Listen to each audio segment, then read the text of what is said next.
El salón estaba lleno de flores, risas y el tintinear de copas. Era el cumpleaños de mi esposa, Clara. Habíamos pasado semanas preparando aquella cena íntima, con su familia, sus amigos más cercanos, todos los que siempre parecían observarnos como si nuestra relación fuera un experimento a punto de fallar. Yo había preparado una sorpresa, un viaje que soñábamos desde hacía años, y un anillo grabado con una frase que ella solía repetirme: nada nos separa, ni siquiera lo que no entendemos. Pero esa noche, la frase se rompió. Todo comenzó con un sobre blanco. Lo trajo su hermano, Julián, con esa sonrisa de quien huele sangre antes de ver la herida. Clara, creo que deberías ver esto, dijo, alzando el sobre con teatral lentitud. ¿Qué es eso?, pregunté, sintiendo un escalofrío antes de entender por qué. Un extracto bancario, respondió él, dejando que cayera sobre la mesa como una sentencia. Clara lo abrió, y lo que vi en sus ojos fue una mezcla de incredulidad y furia. 4.000. Cero de reales. A mi nombre. El murmullo creció. Su madre, doña Teresa, apretó los labios como quien confirma una vieja sospecha. Los demás se miraban entre sí, esperando la explosión, y llegó. Así que era cierto. Siempre me engañaste, gritó Clara, con la voz temblando de rabia y dolor. Intenté explicarme, pero mis palabras se ahogaban entre los murmullos. Clara, escúchame, ese dinero no... ¿No qué? ¿No es tuyo? Está a tu nombre. ¿O también vas a decir que te lo depositaron por error? Su hermano intervino con tono venenoso. Yo siempre lo dije. Un tipo que no deja ver sus cuentas algo oculta. El ambiente se tensó. Su madre se levantó y señaló la puerta. Te pedimos que te vayas, por respeto a mi hija. Y en ese instante, todos los rostros conocidos se volvieron desconocidos. Me expulsaron de la casa como si fuera un ladrón. Mis explicaciones se perdieron entre risas contenidas y miradas satisfechas. Solo Clara, en medio de su furia, tenía lágrimas en los ojos. No quiero verte, susurró. No después de esto. Salí sin mirar atrás. Afuera, la noche era húmeda y el aire pesaba. El sobre seguía en mis manos, arrugado, con el sello del banco y mi nombre impreso en negro. No entendía nada. No tenía esa cuenta. No había movido ese dinero. Pero el extracto existía. Dos preguntas me taladraban la cabeza. ¿Por qué ese dinero estaba a mi nombre? ¿Y quién movía los hilos detrás de todo esto? Mientras me alejaba, la música del cumpleaños sonaba aún a lo lejos, como una burla. No sabía entonces que esa noche marcaría el comienzo de algo mucho más oscuro que una simple acusación. Lo que estaba en juego no era solo mi reputación, sino toda una herencia que llevaba años gestándose en silencio. Ahora te voy a mostrar cómo empezó a torcerse todo. Dormí en el auto esa noche, frente a la casa de mis padres. El asiento reclinado no calma la cabeza. Solo repetía su grito y el número del extracto. A la mañana, escribí a Clara. Tardó en contestar. Cuando lo hizo, no fue hielo, fue cansancio. Necesito entenderte, me puso. Pero no vengas, mi madre está alterada. Le propuse hablar por teléfono. Aceptó. Su voz era baja, como si alguien pudiera oírla detrás de la puerta. Dime la verdad, susurró. ¿De dónde sale ese dinero? No lo sé. No tengo esa cuenta. Dame tiempo para probarlo. Silencio. Luego un soplo de ternura que me salvó del abismo. Te conozco. Quiero creerte. Pero están todos encima. Mi hermano dice que ya lo sabía. Ahí estaba la grieta. Con Clara yo tenía un código. Contarnos lo incómodo. Ella había sido transparente con su pasado. Yo, con el mío. En nuestra mesa no había temas prohibidos. La excepción era su familia. La amaban a su modo. Abrazos en público. Cuchillos en la cocina. Desde el principio, Julián me estudió como quien busca fisuras. Doña Teresa medía mi ropa, mis palabras, mis silencios. Esa mañana fui al banco del sello impreso en el extracto. Pedí hablar con un gerente. No aparecía ninguna cuenta a mi nombre. El número del documento no correspondía. Sin embargo, el papel parecía auténtico. Logo, tipografía, códigos al pie. Pedí una copia simple de mi movimiento real para comparar. El gerente, prudente, me imprimió un comprobante con la firma digital. Esa fue mi primera prueba neutra. Un recibo con mi saldo, ridículamente normal, y la constancia de que no existía ningún depósito millonario. Le saqué foto y se la envié a Clara. Lo veo, respondió. Pero aquí todos dicen que esas cosas se pueden borrar. Que lo tuyo es versión para la galería. Respiré hondo. No quise discutir. En cambio, le conté algo que ella no sabía. Días antes, Su padre me había pedido vernos a solas. Fue en un café de barrio, tarde. Don Ernesto estaba pálido. Dijo que no aguantaba los gritos en casa. Habló de papeles, de ordenar lo pendiente. No me dio detalles. Solo me tomó la mano.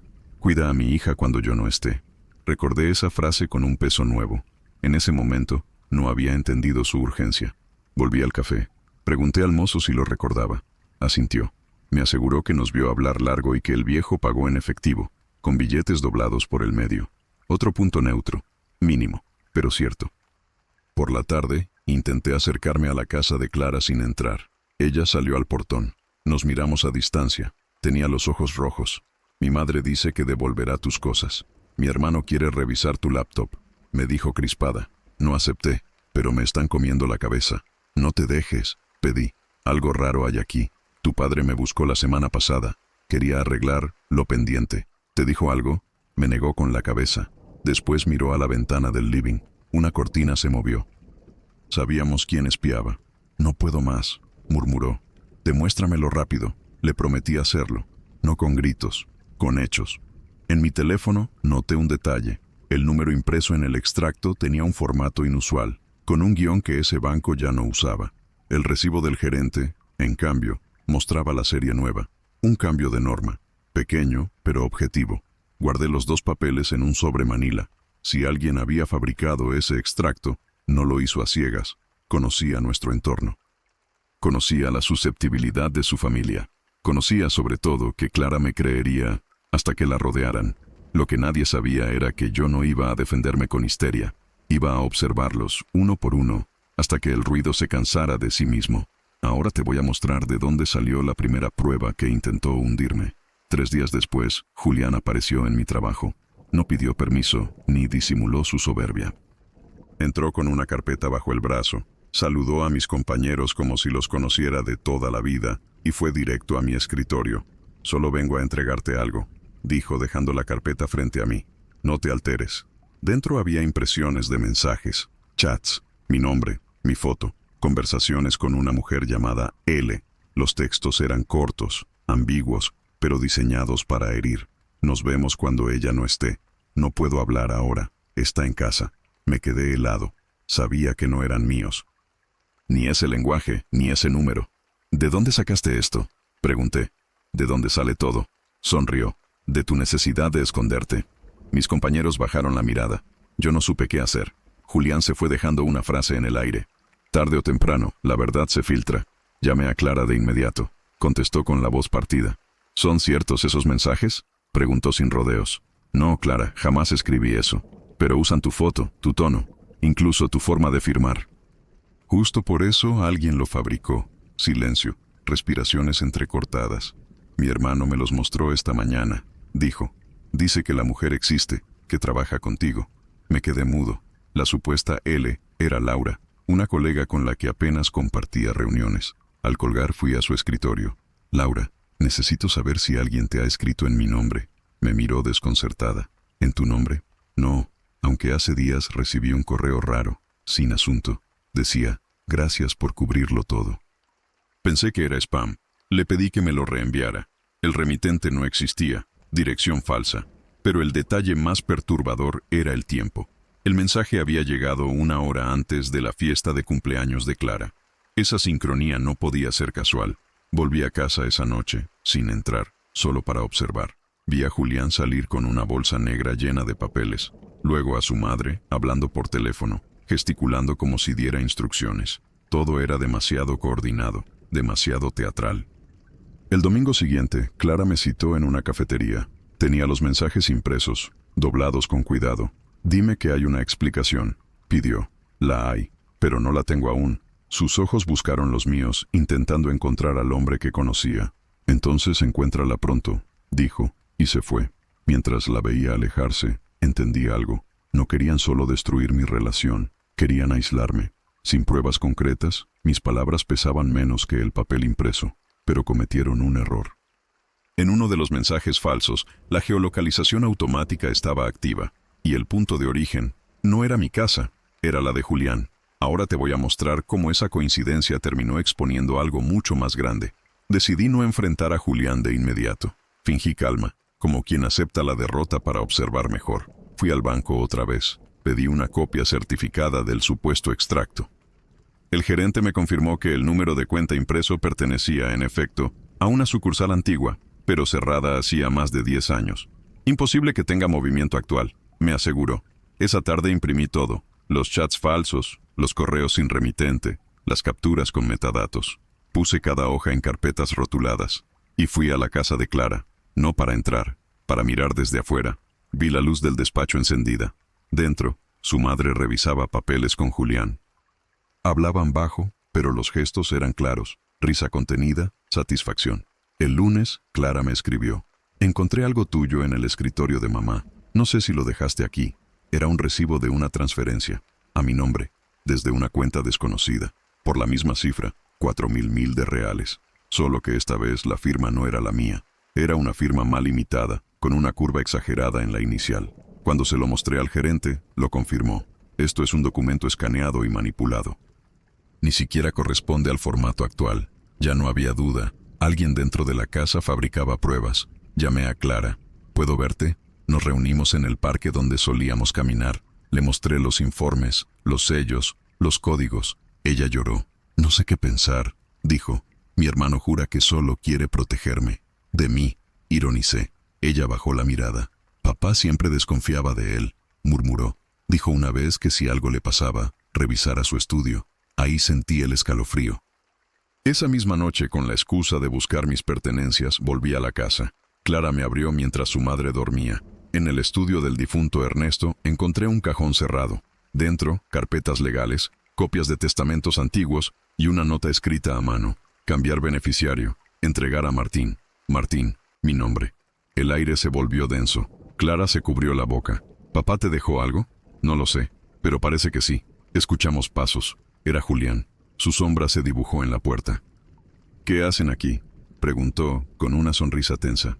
Buscando la verdad, respondí. Él nos observó. Luego dijo, ten cuidado, cuñado. A veces mirar demasiado un espejo te devuelve otra cara. Cuando se fue, Clara me susurró. Mi padre no confiaba en ellos. Ahora entiendo por qué. Guardé la nota y salimos en silencio. Esa noche supe que el verdadero enemigo no era la duda, sino la familia que la alimentaba. Pero lo que descubrí después fue mucho peor. Los días siguientes fueron una niebla densa. En el barrio, las miradas cambiaron. Los vecinos que antes me saludaban ahora cruzaban la calle. En el trabajo, el gerente me llamó aparte. Han llegado correos anónimos con acusaciones de fraude. No puedo ignorarlos. Eran copias de los mismos extractos falsos, adjuntos con comentarios como empleado con doble vida. No tardaron en suspenderme temporalmente mientras se aclaraba la situación. Julián y su madre habían extendido el rumor más allá de las paredes de la casa. Todo olía a plan orquestado, pero yo no iba a reaccionar, no todavía. Me mantuve en silencio, observando, recogiendo lo que ellos dejaban caer. Una noche, Clara me llamó llorando. Mamá quiere que firme un poder legal, dijo. Dice que es para proteger la herencia familiar, pero el documento tiene tu nombre tachado. No firmes nada, le pedí, ni una sola hoja. Ella dudó. Si no firmo, me amenaza con sacarme del testamento. Clara, escúchame, ya estás fuera, y eso es precisamente lo que no quieren que sepas. El silencio al otro lado fue tan largo que pude oír su respiración quebrarse. ¿Cómo lo sabes? Porque encontré la nota de tu padre. Iba a cambiar el beneficiario, a mí, y ellos lo sabían. Su voz tembló. Entonces todo esto era para destruirte antes de que se supiera. Exacto. A la mañana siguiente vi a Julián esperándome frente a mi edificio. Deja a mi hermana tranquila, me dijo con un tono de amenaza apenas disfrazada. Ya arruinaste suficiente. No tengo nada que ocultar, respondí. Él sonrió. Precisamente por eso eres tan peligroso. Después se acercó y murmuró. Ella firmará ese poder, contigo o sin ti. Cuando se fue sentí por primera vez un miedo distinto. No por mí, sino por Clara. Estaba atrapada entre la lealtad a su familia y el amor que aún me quedaba. Esa misma tarde decidí cambiar de estrategia. Fui a ver a un viejo amigo, Tomás, periodista. Le mostré todo. Esto huele a falsificación en cadena, dijo revisando los sellos. Pero si los enfrentas sin pruebas sólidas, te van a destrozar. Entonces necesito pruebas, contesté. Verdaderas, imposibles de negar. Tomás asintió y me dio el contacto de un perito caligráfico. Hazlo sin ruido. Que piensen que estás hundido. Solo así bajarán la guardia. Y eso hice. Guardé silencio. Desaparecí de las conversaciones. Dejé que creyeran que me rendía. Mientras tanto, el perito analizaba las firmas. Una semana después, me llamó. Martín, hay algo que debes ver. La persona que imitó tu firma también falsificó la de Ernesto. Ese fue el punto en que la historia dejó de ser solo una guerra familiar. Era un crimen. Ahora te voy a mostrar cómo empecé mi plan sin ruido. Tomás me ayudó a contactar a un abogado discreto, especialista en sucesiones. Nos reunimos en un despacho pequeño, sin placas en la puerta. Le conté todo desde el principio, desde el sobre blanco hasta la nota en el estudio de Ernesto. Lo primero que debes entender, dijo, es que alguien quiere borrar tu nombre del mapa legal antes de que se abra la herencia. Le entregué las pruebas falsificadas. Las revisó con una lupa, casi sin pestañear. Esto no es obra de un aficionado, sentenció. Los sellos digitales son copias reales, extraídas de documentos del propio notario. Alguien dentro del círculo familiar tuvo acceso. El abogado me explicó que, según el último testamento registrado, Clara era la heredera principal, pero existía una adenda pendiente de validar, una modificación firmada poco antes de la muerte de Ernesto. Esa adenda no figuraba en el registro oficial. Si esa adenda desapareció, dijo, el patrimonio queda congelado y pasa por manos de quien administre el poder familiar. Y según tus palabras, ellos lo están presionando para eso. Le pregunté si podía conseguir una copia del documento original. Posiblemente, respondió, pero necesitaré tiempo y discreción. Salí del despacho con el estómago encogido. No podía decirle nada a Clara aún. Si su familia se enteraba, podrían destruir cualquier evidencia restante. Esa noche le escribí solo 3 palabras. Confía en mí. Días después, el abogado me llamó. Lo tengo. La adenda existe. Y el nuevo beneficiario es usted, Martín. Pero hay algo más. La firma de Ernesto coincide con la que figura en los documentos falsificados. ¿Cómo? Exactamente. Usaron su firma digital auténtica para fabricar las pruebas contra usted. Todo encajaba. Julián había obtenido acceso a los archivos del padre. Lo usó para alterar el testamento y, de paso, incriminarme. Pero aún faltaba demostrarlo ante alguien neutral. Tomás sugirió grabar una conversación. Provócalo, dijo. Haz que confiese. La oportunidad llegó sola. Julián me llamó fingiendo preocupación. Mamá está mal. ¿Podrías venir a hablar? Acepté. Pero antes de salir, escondí un pequeño grabador en el bolsillo interno de la chaqueta. En la casa, el ambiente era gélido. Clara no estaba. Solo él y su madre. Martín, ¿por qué sigues insistiendo?, preguntó Teresa. Todo sería más fácil si te alejaras. Porque no tengo nada que ocultar. Julián sonrió con ese gesto torcido que ya me resultaba familiar. A veces lo justo no importa. Lo que importa es quién controla la historia. Silencio. Luego se levantó, acercándose demasiado. Y tú perdiste el control hace mucho. No dijo más, pero lo suficiente. Esa frase quedó grabada, y al reproducirla, el abogado sonrió satisfecho. Con esto, basta para abrir una investigación. Pero aún faltaba la pieza final, descubrir qué escondía el testamento. El abogado me citó en su oficina una tarde lluviosa.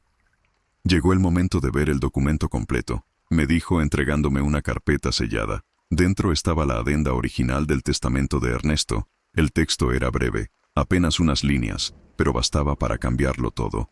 Revoco toda disposición anterior y lego mis bienes al señor Martín Rivas, esposo de mi hija, por considerarlo el único capaz de mantener la unidad familiar. Debajo, la firma inconfundible del viejo, auténtica, certificada. Me quedé sin aire. Esto explica todo, dije. Por eso Julián me odia. Por eso inventaron todo. El abogado asintió. Tu suegro sabía que, sin ti, su hija quedaría devorada por esa familia, pero no imaginó que lo descubrirías de esta manera. Salí del despacho con una mezcla de alivio y rabia. Llevaba conmigo copias notariadas, la grabación y los análisis del perito. Esa noche me reuní con Clara en secreto, en un mirador donde solíamos ver las luces de la ciudad. Le mostré los documentos. Ella los leyó en silencio. Al llegar a la firma, sus labios temblaron. «Papá», susurró. Siempre sospechó de ellos, pero nunca creí que me dejaría fuera por completo. No te dejó fuera, Clara. Te protegió. Te dejó conmigo.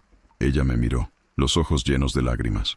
Entonces, todo este tiempo, te hicieron pasar por ladrón solo para esconder esto. Exacto. Ellos sabían que, Si el testamento se validaba, perderían el control. Julián, la madre, incluso un primo abogado que siempre rondaba los asuntos del patrimonio. Todos tenían algo que ganar si el documento desaparecía, y algo que perder si yo hablaba. ¿Qué vas a hacer?, preguntó ella. Nada, todavía. Primero, necesito que todos estén presentes, que nadie pueda negar lo que voy a mostrar. ¿En público?, asentí. Tu padre merece que la verdad se conozca donde lo difamaron. Ella respiró hondo. Entonces haré mi parte. Haré que todos estén allí. Diré que es un homenaje, un brindis por su memoria. Su voz volvió a tener esa determinación suave que me había enamorado. La abracé, sintiendo como el peso de semanas enteras comenzaba a disolverse. Julián no se lo espera, dije. Está demasiado confiado. Y mamá, añadió ella. Mamá siempre creyó que podía manipularlo todo. Esa noche bajo la lluvia, sellamos nuestro pacto silencioso. El brindis sería el escenario perfecto. Yo mostraría las pruebas frente a todos, en el mismo tipo de reunión donde me habían humillado. La diferencia esta vez era que las máscaras caerían, una por una. Lo que iba a pasar esa noche no tenía marcha atrás. El anuncio del brindis en memoria de Ernesto corrió rápido. Doña Teresa lo organizó con orgullo, creyendo que el acto sería una oportunidad para reafirmar su control familiar. Julián aceptó encantado, convencido de que yo no aparecería. Clara, silenciosa, jugó su papel con maestría. Fingió distancia conmigo y se encargó de los preparativos como si nada hubiese pasado. El evento sería en la misma casa donde comenzó todo. La ironía era perfecta. Yo recibí la invitación impresa, firmada por la propia Teresa. Agradecemos su presencia para honrar el legado de un hombre ejemplar. Guardé el sobre con una sonrisa. Era el lugar y el momento. Durante la semana previa, afiné los detalles. El abogado tendría las copias selladas del testamento y la grabación en una carpeta. Tomás, el periodista, asistiría como amigo de la familia, con una cámara discreta. Y Clara se encargaría de que nadie sospechara. El día llegó con un cielo plomizo. Me vestí con el mismo traje que había usado en el cumpleaños de Clara, la noche en que me expulsaron. No por nostalgia, sino por simetría. Al entrar, el murmullo fue inmediato. Las mismas caras, los mismos gestos de falsa cortesía. Teresa fingió sorpresa. No esperaba verte aquí.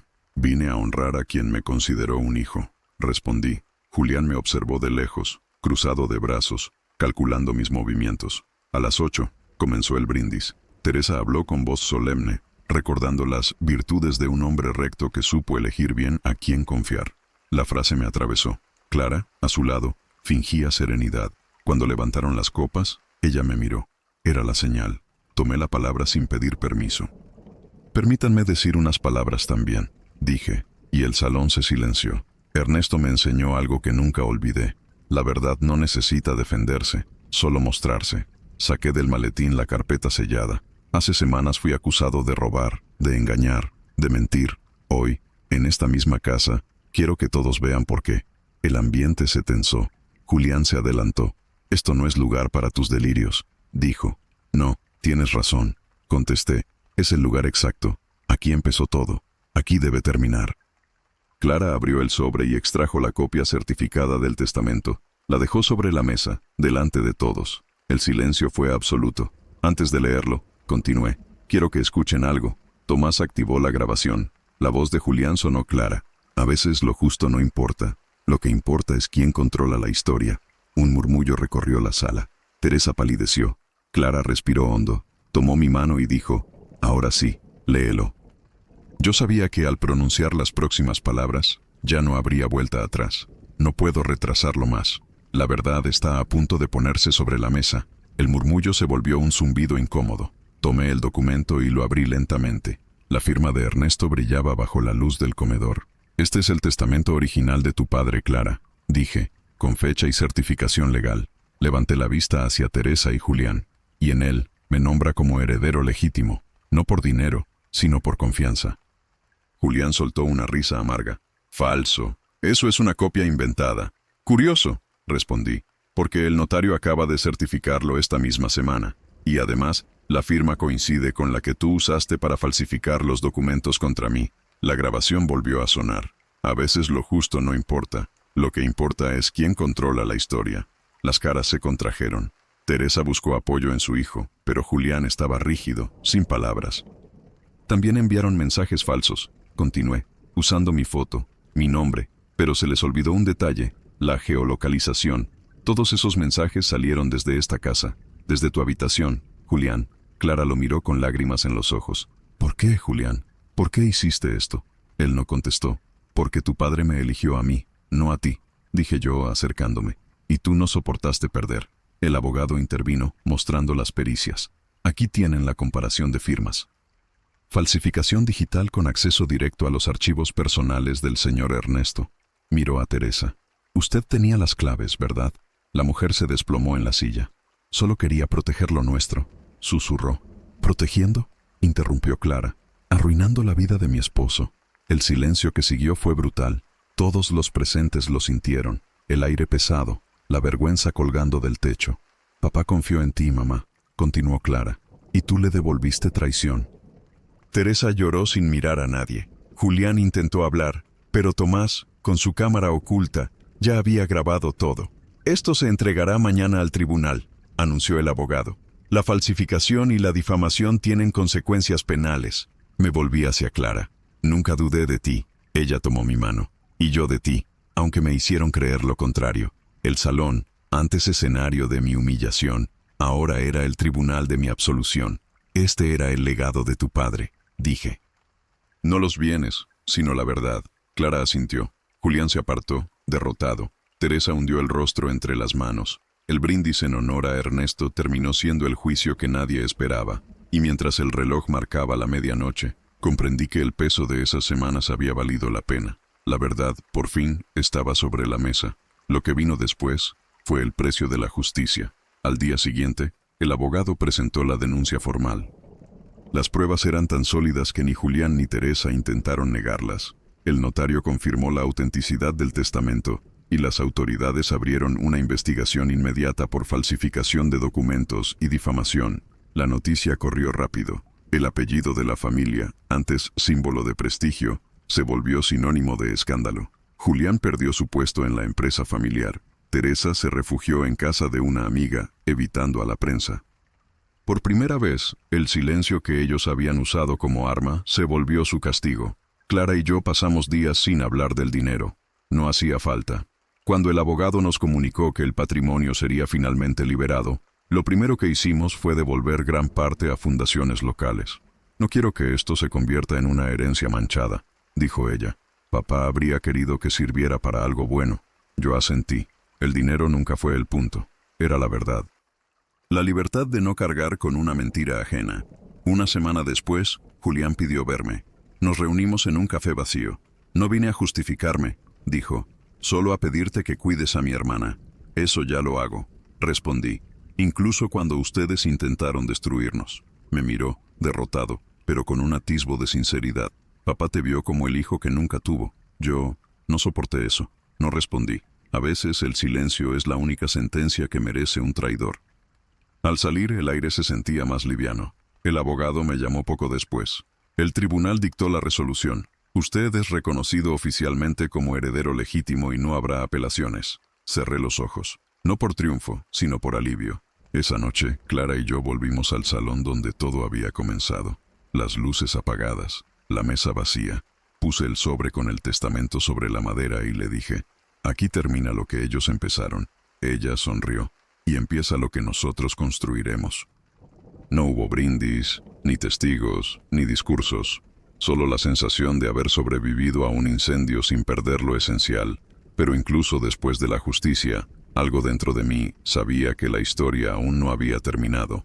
Pasaron semanas antes de que todo se asentara. La prensa dejó de rondar, las llamadas cesaron, y el nombre de Ernesto volvió a pronunciarse sin veneno. Clara y yo nos mudamos lejos de aquella casa. Un lugar más pequeño, con ventanas grandes y silencio limpio. Al principio costaba hablar de lo ocurrido. Nos quedaban heridas invisibles, las miradas de desconfianza, los rumores, los vacíos. Pero cada mañana, al ver a Clara preparar café, entendía que lo habíamos logrado, no perdernos entre las mentiras. Una tarde, mientras ordenábamos cajas, encontré una foto vieja de Ernesto. Estaba en su jardín, con su sombrero torcido y una sonrisa serena. Detrás, Un mensaje manuscrito. El amor se mide en lo que uno soporta por el otro. Clara lo leyó y me abrazó sin decir nada. Ese abrazo fue la respuesta a todo. Decidimos no rehacer el pasado, sino construir algo distinto. Viajamos al pueblo donde él había crecido y visitamos su tumba. Clara dejó una rosa y murmuró: «Ya está, papá. Cumpliste tu promesa». Yo solo añadí: «Y nosotros la nuestra». El viento sopló suave, como si alguien aprobara en silencio. Volvimos a casa con la sensación de haber cerrado un círculo. No el del dinero, ni el del perdón impuesto, sino el de la verdad compartida. Desde entonces, cuando alguien nos pregunta cómo sobrevivimos a tanto, Clara siempre responde lo mismo: «Aprendimos que la verdad duele menos que la duda». Y yo, cada vez que la escucho, recuerdo aquella noche de cumpleaños en que todos me señalaron. Porque si algo me dejó esa historia, fue una certeza: que no hay mayor herencia que conservar la dignidad intacta. Y aún así, la vida seguía reservándome un último eco del pasado. Meses después, recibí una carta sin remitente. Dentro, una sola hoja amarillenta con el sello del despacho donde Ernesto había trabajado sus últimos años. El texto, breve y elegante, decía: «Si lees esto, es porque todo salió a la luz. No busques justicia perfecta, hijo. La verdad, a veces, solo se paga sobreviviendo». Reconocí su caligrafía. Clara también. Lloró, pero no de tristeza. Era como si su padre nos hablara una última vez, recordándonos que el invierno siempre termina. Desde entonces, cada aniversario de aquella noche, encendemos una vela en silencio. No por el dinero, ni por el perdón, sino por la paz de haber resistido. Afuera, la ciudad sigue su curso, indiferente. Adentro, la casa huele a café y madera nueva. He aprendido a no guardar rencor. El rencor congela, y ya tuvimos suficiente frío. A veces, cuando Clara se queda dormida, miro el Viejo Testamento guardado en su caja de cristal. No por orgullo, sino como recordatorio. Todo lo que se construye con verdad permanece. Tal vez algún día escriba esta historia completa, no para limpiar mi nombre, sino para que alguien, en alguna parte, no cometa el mismo error de creer en voces ajenas antes que en su propio corazón, porque después de todo, ningún invierno es eterno. Y la verdad, aunque llegue tarde, siempre encuentra la forma de amanecer.